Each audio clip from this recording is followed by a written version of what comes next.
Welcome back to Jack and Mack's Thack Attack. We are discussing Charles Dickens' Our Mutual Friend, and we are in monthly number 17 and monthly number 18, chapters 5 through 11. And we are starting in chapter 5. Now, chapter 5, we are not introduced. Gosh, sorry. Mrs. Wilfer finds out about the marriage. Oh, that's what happens. Okay. Yeah. She's like, what? So, yeah, and Mrs. Wilfer. Our Wilfer's like, oh, wow, that's... Did they get a letter? Well, yeah, but what was the thing we pointed out? He read the letter and faintly saying, "Dear me." "You may well say, dear me," rejoined Mrs. Wilfer in a deep tone, upon which encouraged me. He said it again, though scarcely with the success he had expected, for the scornful lady then remarked with extreme bitterness, "You said that before." So she knows he has something to do with it. He knows that he knew about it. And then it talks about Bella and John. Now Bella Rokesmith. Yeah, buddy. And so she does all the cooking, cleaning, and she has a servant that does nothing. Yeah. And as we talked about in class. Yes, we did. Cult of domesticity.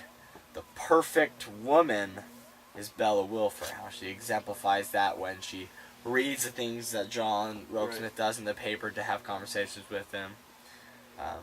Super cool. Yeah. So she waits for him at the train station, and they're all cute and stuff. And then he's like, "How would you like to be rich?" And she's like, "Oh, I don't want to because I was a jerk before." And he's like, "No, but really." She's like, "No, it's fine." So he just kind of drops it for now, and brings it up later. I think that's the gist of. Well, no, you forgot the cute part, Mac. I don't need riches because I have you.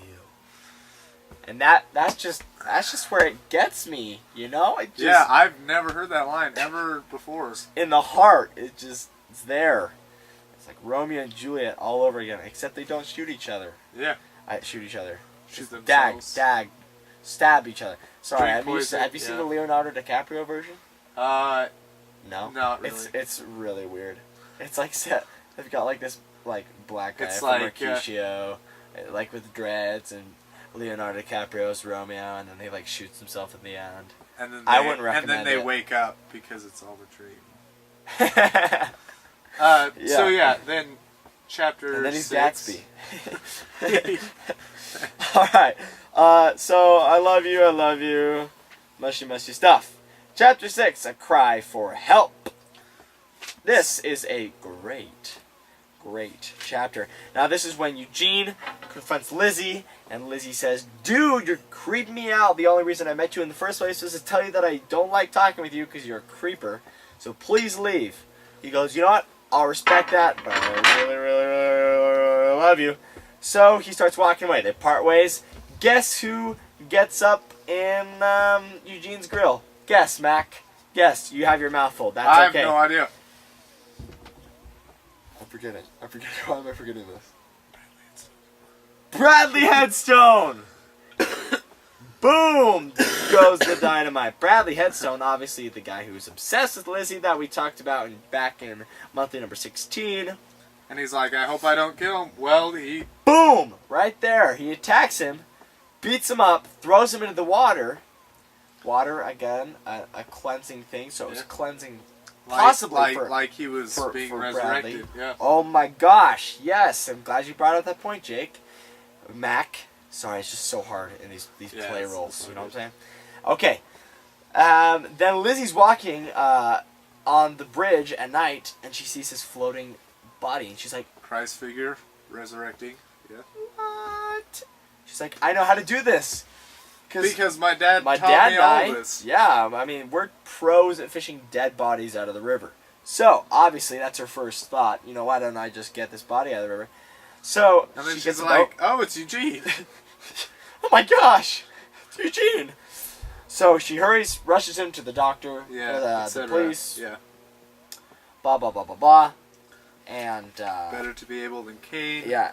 Bradley's like... End of the chapter? No, that's not the end of the chapter. That's next chapter. Did I miss anything? No. I think I think we got I it. was just Yeah. gonna start That's the end of the talking about chapter. And then the chapter 7, better to be able than Cain. You're right. And Charlie hates Bradley, not so much because he actually almost murdered someone, but more that it just makes Charlie look bad. Socially. And it makes Lizzie look bad. Yeah, but I think he's more concerned about himself. Well, that's right, because Bradley made him in his image, and Bradley's a very self-centered person. So Charlie, therefore, is trying to emulate him, almost like a mirror. So Cain and Abel, obviously the Bible reference, Cain kills Abel because Cain is jealous of Abel.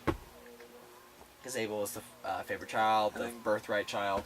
And then Cain gets smitten, and as we see with Bradley Headstone, I believe he was in the train station at the beginning, and he's just twitching out. Yeah. And one of the conductors or somebody is like, "Are you okay?" And he's like, "Oh yeah, this is normal for me." Yeah, and it is normal for him, man. He's a creep. So then he goes home and twitches some more. He gets racked with guilt. Yeah, better to be able than Cain. You probably can't see this picture, but there's a quality picture with a picture of Cain and Abel in the background.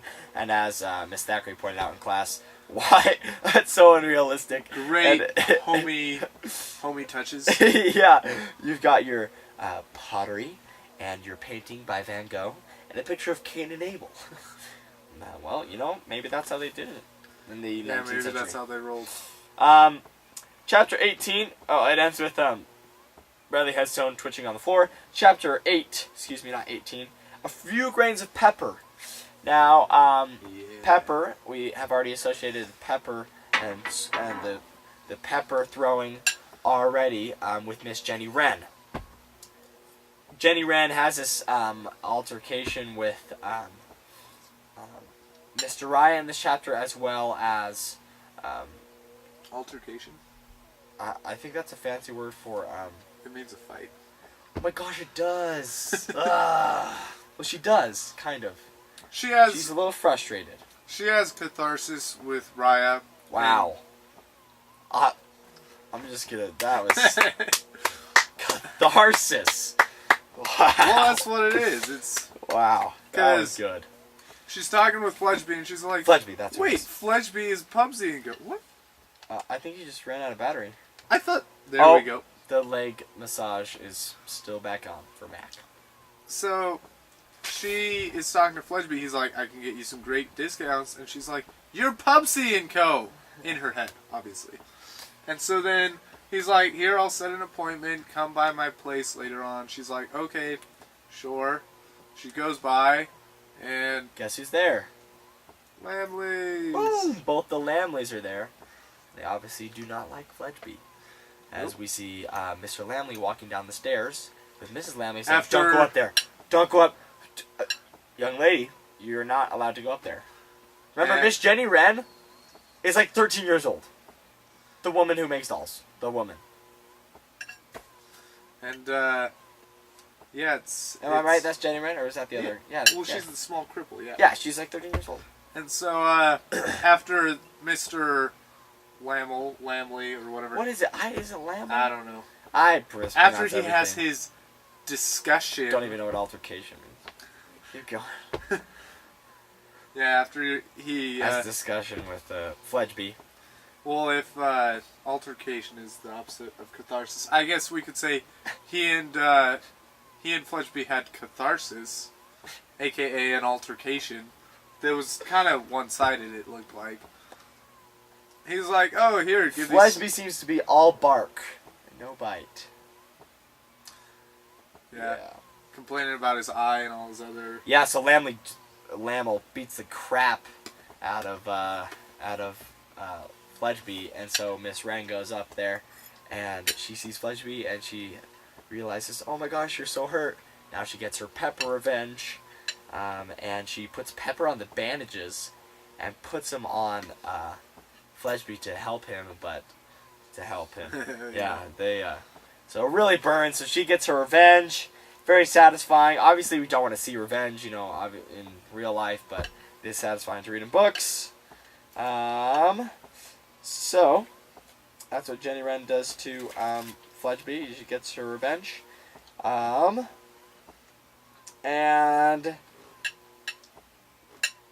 the last chapter. Oh.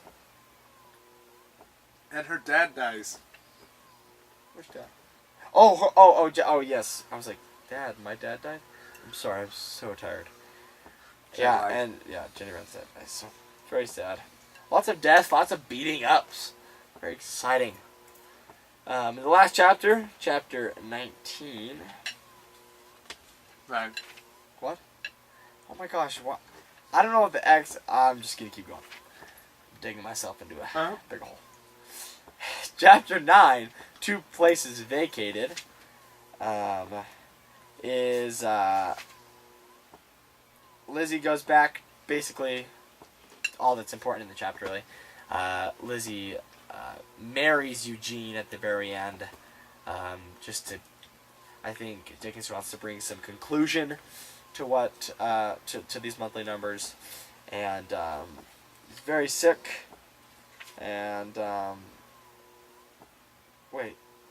And am I in he chapter 9? Am I in the right might place? die. We're not positive. We got chapter 10 and 11 still, I think. I'm so sorry. Maybe I had my finger on it and we were just going through the motions. I don't know.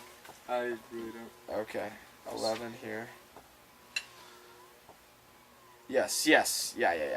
Yeah, sorry, Yeah. we were just... Yeah, we're chapter sorry. 9, We're kind chapter of 11, summarizing all the chapters. Instead of being like all cut and clean with each of the chapters, we're just taking our Skippy peanut butter and smoothing it all out into one big nice. You were on fire today. I'm so glad you're on the ball, because I am not. So There's a quality picture of... and Jenny Wren gets called Eugene's by bedside. letter to Eugene's place after she help. and Raya have their altercation. Again, Jenny Wren's like 13 years old. I don't know if she just Beating the matured crap out of quickly, this old but man. she is getting it. So, Eugene, this last paragraph on page 735 of the Penguin edition is just a great paragraph. So we're gonna sum all these chapters up for you here. I hope so, dearest Lizzie, said Eugene wistfully and yet somewhat whimsically. I hope so, but I can't summon the vanity to think so. How can I think so, looking back on such a trifling, wasted youth as mine? I humbly hope it, but I daren't believe it. There is a sharp misgiving in my conscience that if I were to live, I should disappoint your good opinion and my own, and that I ought to die, my dear. Just nobly dies, he said. You're better off without me. And that ends monthlies number 17 to 18. When we come back, the conclusion, the epic battle, the Cathartic altercation of Charles Dickens' Our Mutual Friend. Thanks for watching. Again, I'm Mack. And I'm Jack, and this is Jack and Max. Thack Back Attack. Attack. We have to do this. Oh, oh, oh, oh, oh. You know you love